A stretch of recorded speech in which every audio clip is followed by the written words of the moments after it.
వి gold trusted gold buyers తాకట్టులో ఉన్న బంగారాన్ని విడిపించి ఈ రోజు ఉన్న మార్కెట్ ధరకే కొనబడును. మరిన్ని వివరాలకు సంప్రదించండి 7710772020. వైఎస్ వివేకానంద రెడ్డి హత్య జరిగి 10 సంవత్సరాలు అవుతున్నా చూడే ప్రతి అంశం కూడా వివాదాస్పదం అవుతుంది, సంచలనాత్మకం అవుతుంది. ఈ వివేకానంద రెడ్డి హత్య కేసులో తాజాగా ఇన్వెస్టిగేషన్ ఆఫీసర్గా ఉన్నటువంటి సిఐ శంకరయ్యను ప్రభుత్వం డిపార్ట్మెంట్ నుంచి తొలగించారు. మనతో మాట్లాడడానికి కర్నూలు రేంజ్ డిఐజీ కోయ ప్రవీణ్ ఉన్నారు. సార్ చెప్పండి, శంకరయ్య చేసినటువంటి తప్పేంటి, ఆయనకు తొలగించాల్సినందుకు కారణం ఏంటి? అయినండి ఇప్పుడు మొత్తం ఈ యొక్క విచారణ అనేది 2021లో మొదలైంది. ఏ రోజు కూడా ఆయన విచారణని సహకరించకుండా 4.5 సంవత్సరాలు అడ్డంకులు కలిగిస్తూ కాలయాపన చేశారు. మన యొక్క విచారణలో అతను విధుల నుంచి తొలగించడానికి 3 అంశాలండి. మొట్టమొదటి అంశం ఈ యొక్క అబ్స్ట్రక్టివ్ బిహేవియర్ అనే ఇది కాదు, లాస్ట్ వస్తుంది. మొట్టమొదటి ఏంటంటే మెయిన్ రీజన్, 2 మెయిన్ రీజన్స్ అండి. థర్డ్ అబ్స్ట్రక్టివ్ బిహేవియర్ అనేది థర్డ్ వస్తుంది. ఫస్ట్ రీజన్ ఏంటంటే ఆ రోజు వివేకానంద రెడ్డి గారి హత్య జరిగిన రోజు 7 గంటల సమయంలో ఆయన వివేకానంద రెడ్డి గారి ఇంటికి వెళ్ళటం జరిగింది. తర్వాత 3:30 గంటల సమయంలో మధ్యాహ్నం దాన్ని ముందు అనుమానాస్పద స్మృతి కింద అది రికార్డ్ చేసి సాయంత్రం పంచనామా తర్వాత ఇంక్వెస్ట్ అంతా పూర్తయిన తర్వాత దాన్ని హత్య కింద బదలాయించడం జరిగింది. ఈ 7:30 గంటల 8 గంటల మౌనానికి ఆయన వద్ద సరైన సమాధానం లేదు. అది మనం విచారణలో కానీ లేకపోతే మనం అన్నిటిలో కూడా ఎక్కడ ఆయనకి సరైన సమాధానం లేదు. సో దీన్ని బట్టి ఏంటంటే law of preponderance of probability అంటారు. ఇప్పుడు ట్రయల్ కోర్టులో ఏంటంటే అబ్సల్యూట్ అండ్ ఇర్రెఫ్యూటబుల్ ఎవిడెన్స్ అనేది ఉంటే కానీ శిక్ష ఖరారు కాదు. ఈ డిపార్ట్మెంట్లో ఏంటంటే ఒక ఎజంప్షన్కి వస్తే కనుక ఇప్పుడు నువ్వు ఎందుకు మౌనం వహించావని నేను అడిగితే ఆయన సరైన సమాధానం చెప్పలేపాడు 7 గంటల సమయానికి. రెండోది ఏంటంటే సిబిఐ వారికి ఇచ్చిన దీని బేసిక్ ఏంటంటే సిబిఐకి ఇచ్చిన వాంగ్మూలం ఆధారంగా జరిగింది. మొదటి వాంగ్మూలంలో నాకు హత్య అని తెలిసిన అల్లర్లు జరుగుతాయి అనే దాని మీద అతను దాన్ని స్పందించలే. అల్లర్లు జరుగుతాయనే భయంతో నేను హత్య కింద నమోదు చేయలేదని చెప్పారు.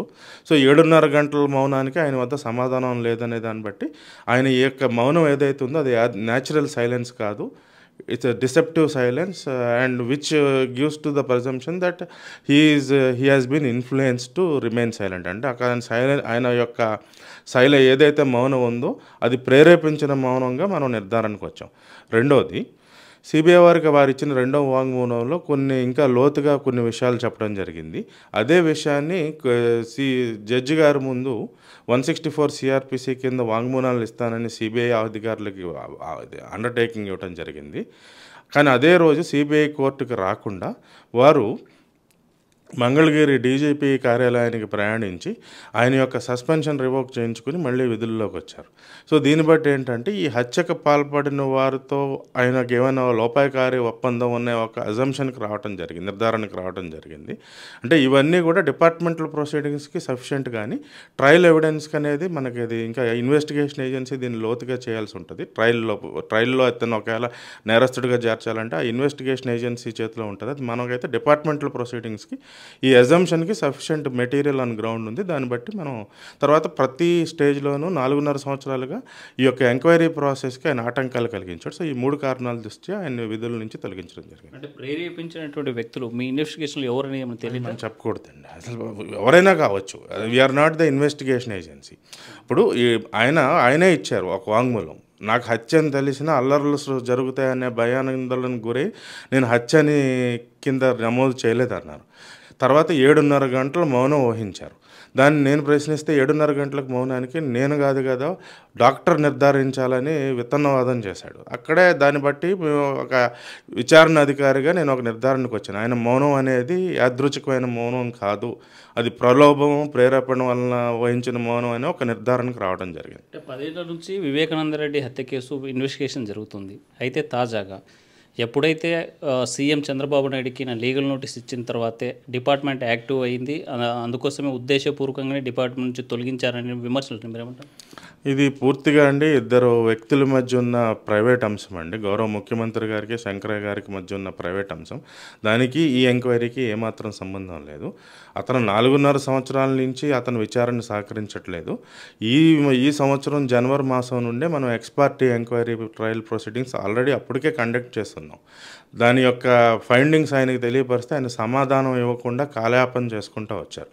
నోటీస్ మీద నోటీస్ ఇచ్చినా కానీ కాలయాపన చేసుకుంటూ వచ్చారు. ఇది అనేది ఇద్దరు, ఒక గౌరవ ముఖ్యమంత్రి స్థాయిలో ఉన్న వ్యక్తికి, ఒక ఏమంటారు, ఒక క్రమశిక్షణ ఉల్లంఘనలకు పాల్పడిన ఒక ఇన్స్పెక్టర్కి మధ్య అది వ్యక్తిగత వ్యవహారం, కానీ దానికి డిపార్ట్మెంటల్ ప్రొసీడింగ్స్కి ఎటువంటి సంబంధం లేదు. అంటే నోటీస్ ఇచ్చేటువంటి సమయంలో డిపార్ట్మెంట్కి సంబంధించినటువంటి ఇన్ఫర్మేషన్ ఇవ్వాల్సినటువంటి బాధ్యత కానీ లేకపోతే కాంటాక్ట్ రూల్స్ కానీ అవేమన్నా ఈ సిఐ పాటించారంటారా? 100% పాటించామండి. ఆయన అడిగిన విషయాలే మళ్ళీ తరచూ అడిగేవారు. తర్వాత ఎలక్షన్ కమిషన్ అనుమతి లేదని చెప్పి 2 సంవత్సరాలు కాలయాపన చేశారు. ఎలక్షన్ కమిషన్ వారు కూడా ఇది ఎలక్షన్ యొక్క విధి నిర్వహణలో అయితే మా యొక్క అనుమతి కావాలి, కానీ క్రిమినల్ ఇన్వెస్టిగేషన్లో ఉన్న లోపాలకి మా అనుమతి అవసరం లేదని వాళ్ళు నిర్ధారించారు. ఆయన అడిగిన ఇన్ఫర్మేషన్ అంతా కూడా 2020-21 సంవత్సరంలో అతనికి సరఫరా చేయటం అనేది కేవలం కాలయాపన చేయటం కోసమే పదే అడిగిందే అడుగుతుంది తప్పితే దానిలో ఎటువంటి మెరిట్స్ లేవండి. Obstructive mechanism. ఓకే, గండికోట విషయం ఒకసారి చూసినట్లయితే వైష్ణవి హత్య కేసు ఎక్కడ దాకా వచ్చింది సార్? అసలు ఏం తెలియదు. ఇప్పుడు ప్రజెంట్ అండి మనం పాలిగ్రఫీ టెస్ట్ అంటే లైట్ డిటెక్టర్ టెస్ట్ కోర్టు వారు అనుమతితో నిర్వహించాం. దానికి వాళ్ళు ఇన్కన్క్లూజివ్ రిపోర్ట్ ఇచ్చారు. నెక్స్ట్ ట్రూత్ నార్కో అనాలిసిస్ అది ఉంటుంది. దానికి కోర్టు వారి యొక్క అనుమతి కోరటం జరిగింది. అది అయిన తర్వాత నార్కో అనాలిసిస్కి గుజరాత్ తీసుకువెళ్లాల్సి ఉంటుంది. అంటే ఇన్వెస్టిగేషన్లో కొంతమంది ప్రలోభ పెట్టారు, డిఐజీ స్థాయిలో ఒత్తిడి తెచ్చారు కొంతమంది టీడీపీ నాయకులు, అందుకోసమే వైష్ణవ్ కేసు మూలం మరుగున పడిపోయిందనే విమర్శలు ప్రధానంగా వినిపిస్తుంది. మీరేమంటారు? అది పూర్తి అపోహలండి, అవాస్తవాలు. సరే, ప్రధానంగా మనం చూస్తూ ఉంటుంటే డిఐజీ కోయ ప్రవీణ్ ఎప్పుడు కూడా వివాదాస్పదం అవుతూ ఉన్నారు. కేవలం కొంతమంది రాజకీయ నాయకుల ప్రయోజనం కోసమే పనిచేస్తున్నారంటే విమర్శలు ప్రధానంగా మీ మీద విమర్శిస్తున్నాయి. అందులో భాగంగానే సిఐ శంకరయ్య కేసు కావచ్చు, లేకపోతే వైష్ణవ్ కేసుని ఎట్లా చూడాలంటే? అది అండి, విమర్శించే వాళ్ళకు అంత పూర్తి వాక్ స్వాతంత్రం ప్రభుత్వ అధికారికి నా వద్ద ఉండదు. సో అలాంటి విషయాల మీద నేను అతి స్పందించలేను. అంటే మీ పైన వచ్చే విమర్శలు చేసే వాళ్ళకి మీరు ఏం చెప్పారు? నేనేం చెప్పనండి. మీరు చేసే దానిలో సబ్స్టెన్స్ పాయింట్ ఉండాలి. శృతి మించి అతిగా లేకపోతే మానహాని కలిగించే విధంగా అత్యుత్సాహం ప్రదర్శిస్తే చట్టం దాని పని దాన్ని చేసేపోద్ది. మాకు చట్టపరంగా మా వ్యక్తిగత హక్కులు మాకుంటే దాని ప్రకారం మేము చర్యలు అవసరమైతే extreme if you cross the line we have legal recourse to settle it. ప్రధానంగా మనం చూస్తున్నాం శంకరయ్య విషయంలో పూర్తిగా డిపార్ట్మెంట్ ఎంక్వైరీలో తేలిన తర్వాతే తొలగించడం జరిగింది. తనపైన ఎలాంటి ఒత్తిడి లేదు, కేవలం చట్టం తన పని తను చేస్తుంది. ఆ చట్టం ప్రకారమే సిఐ శంకరయ్యని తొలగించేటటువంటి పరిస్థితి ఉంది అని డిఐజీ కోయ ప్రవీణ్ చెప్పేటువంటి విడుదల చంద్రశేఖర్తో హుస్సేన్ నాటి కర్నూలు. చరిత్ర సృష్టించినోడు ఇప్పుడు ఆ చరిత్రని తిరగరాయబోతున్నాడు. అబద్ధాల గోడల్ని బద్దలు కొట్టి నిజాలను రాగా మీ ముందుంచబోతున్నాడు.